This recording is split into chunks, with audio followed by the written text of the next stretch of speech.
कोलकाता में महिला डॉक्टर की दुष्कर्म के बाद हत्या। देश भर में जन आक्रोश उत्पन्न हो गया है। देश के कोने कोने से आरोपियों पर कठोर कार्रवाई और फांसी दिए जाने की मांग तेज हो रही है। इसी कड़ी में उत्तर प्रदेश के जनपद शाहजहांपुर में जन संकल्प समिति ने हत्यारों को फांसी दिए जाने की मांग करते हुए कैंडल मार्च निकाला। लाल इमली चौराहे से शहीद पार्क तक कैंडल मार्च निकाला गया। शहीद पार्क पहुंचकर श्रद्धांजलि अर्पित की गई व उनकी आत्मा की शांति के लिए प्रार्थना की गई। इस कैंडल मार्च में जन संकल्प समिति के संस्थापक अब्दुल मुनीर, जिला अध्यक्ष अब्दुल सत्तार, युवा जिला अध्यक्ष कासिम रजा, मोहम्मद आबिद, मोहम्मद उबैद, फरीद खान, नाजिम रजा आदि लोग मौजूद रहे।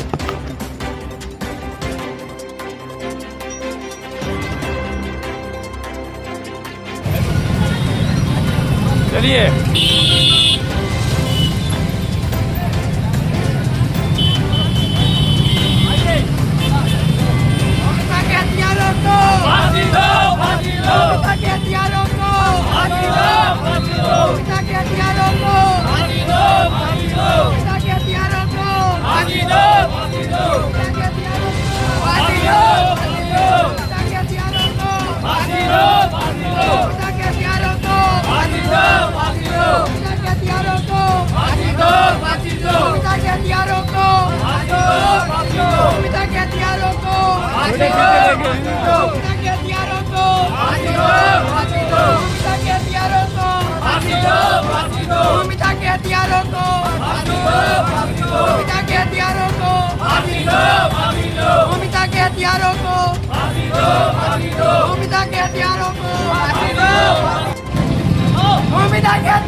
रुको